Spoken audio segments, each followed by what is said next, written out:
चॅनलमध्ये आपले स्वागत। हिंगोली जिल्ह्याच्या राजकारणात शिवसेना शिंदे गटाचे आमदार संतोष बांगर हे राजकारणाचा केंद्रबिंदू ठरले आहेत। स्थानिक निवडणुकांपासून ते विधानसभा निवडणुकीपर्यंत संतोष बांगर यांनी अनेक वेळा आपली ताकद सिद्ध केली असून या नगरपालिका निवडणुकांमधील निकालांनी त्यांचे वर्चस्व पुन्हा एकदा अधोरेखित केले आहे। हिंगोली जिल्ह्यातील नगरपालिका निवडणुकांचे निकाल जाहीर होताच जिल्ह्याच्या राजकारणात मोठा बदल स्पष्टपणे दिसून आला आहे। हिंगोली, कळमनुरी आणि वसमत या 3 नगरपालिकांमध्ये झालेल्या निवडणुकात सत्तेची समीकरणे बदलली असून शिंदे सेना आणि राष्ट्रवादी अजित पवार गट यांनी आपली ताकद दाखवून दिली आहे। विशेषतः शिवसेना आमदार संतोष बांगर यांच्या नेतृत्वाखाली शिंदे सेनेने हिंगोली आणि कळमनुरी या 2 ठिकाणी वर्चस्व प्रस्थापित केले आहे। हिंगोली नगरपालिकेत भाजपकडून सत्ता हिसकावून घेत शिंदे सेनेने मोठा राजकीय संदेश दिला आहे, तर वसमत येथे राष्ट्रवादीने बाजी मारत स्वतंत्र ताकद दाखवली आहे। हिंगोली नगरपालिकेच्या निवडणुकीकडे संपूर्ण जिल्ह्याचे लक्ष लागले होते। 17 प्रभागातील 34 नगरसेवक पदासाठी ही निवडणूक पार पडली होती। मतमोजणी हिंगोलीतील कल्याण मंडपम येथे जिल्हाधिकारी राहुल गुप्ता यांच्या मार्गदर्शनाखाली पार पडली। सहाय्यक जिल्हाधिकारी योगेश कुमार मीना, उपविभागीय अधिकारी समाधान घुटुकडे, मुख्याधिकारी अरविंद मुंडे आणि तहसीलदार श्रीकांत भुजबळ यांच्या उपस्थितीत मतमोजणी प्रक्रिया राबवण्यात आली। सुरुवातीच्या पहिल्या फेरीत भाजपच्या नगराध्यक्ष पदाच्या उमेदवार नीता बांगर यांनी सुमारे 1200 मतांची आघाडी घेतली होती, त्यामुळे भाजप समर्थकांमध्ये आशा निर्माण झाली होती। मात्र दुसऱ्या फेरीपासून निवडणुकीचे चित्र बदलू लागले। शिवसेना शिंदे गटाच्या उमेदवार रेखा बांगर यांनी आघाडी कमी करत हळूहळू परिस्थिती आपल्या बाजूने वळवली। पुढील प्रत्येक फेरीत रेखा बांगर यांनी आघाडी वाढवत ठेवली आणि अखेरच्या फेरीत 10,467 मतांची निर्णायक आघाडी घेत त्यांनी नगराध्यक्ष पदावर विजय मिळवला। या विजयासह मागील निवडणुकीत भाजपकडे असलेली हिंगोली नगरपालिकेची सत्ता शिंदे सेनेने आपल्या ताब्यात घेतली।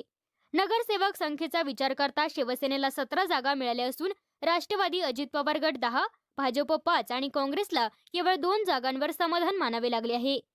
विशेष बाब म्हणजे महाविकास आघाडीतील राष्ट्रवादी शरद पवार गट आणि ठाकरे गटाला एकही जागा मिळू शकली नाही।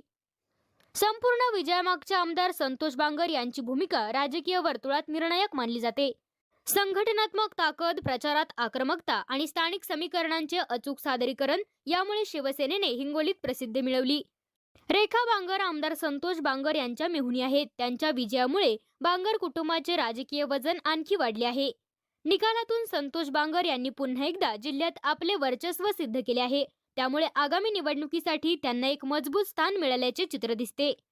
कळमनुरी नगरपालिकेत शिंदे यांचे वर्चस्व कायम आहे। 10 प्रभागांमध्ये 20 नगरसेवक पदांसाठी झालेल्या निवडणुकीत शिवसेनेच्या आश्लेषा चौधरी यांनी 1383 मते मिळवून नगराध्यक्षपद जिंकले। त्यांना एकूण 5635 मते मिळाली। त्यांनी राष्ट्रवादीच्या नृसिंहा एम नाझीम यांचा पराभव केला। कळमनुरीत शिवसेनेला 13 जागा जिंकल्या असून राष्ट्रवादी अजित पवार गट यांना 4, भाजपला 2 आणि काँग्रेसला फक्त 1 जागा मिळाली। गेल्या निवडणुकीत शिवसेनेचे शहराध्यक्ष झाले असते, फक्त यावेळी भाजपने दोन्ही जागा जिंकत पालिका क्षेत्रात आपली उपस्थिती नोंदवली आहे। वसमत नगरपालिकेत मात्र चित्र वेगळे दिसून आले। येथे राष्ट्रवादी काँग्रेस अजित पवार गटाने सत्ता मिळवली आहे। नगराध्यक्ष पदाच्या निवडणुकीत राष्ट्रवादीच्या सुनीता बाहिती यांनी 3451 मतांची आघाडी घेत विजय मिळवला। त्यांना 20,165 मते मिळाली, तर काँग्रेसच्या सीमा हाफिज यांना 16,714 मते मिळाली। वसमत नगरपालिकेत राष्ट्रवादीला 16 जागा मिळाल्या असून काँग्रेस आणि भाजप प्रत्येकी 4, शिंदे सेना आणि ठाकरे गट प्रत्येकी 2 जागांवर समाधान मानावे लागले। 2 जागांवर अपक्ष उमेदवार विजयी झाले आहेत। या निकालांमुळे हिंगोली जिल्ह्यात शिंदे सेना आणि राष्ट्रवादी या दोन्ही पक्षांनी आपली ताकद अधोरेखित केली असून आगामी राजकीय समीकरणांवर या निकालाचा मोठा परिणाम होणार असल्याचे दिसून येत आहे। A7 news चॅनलसाठी Anis Ahmad.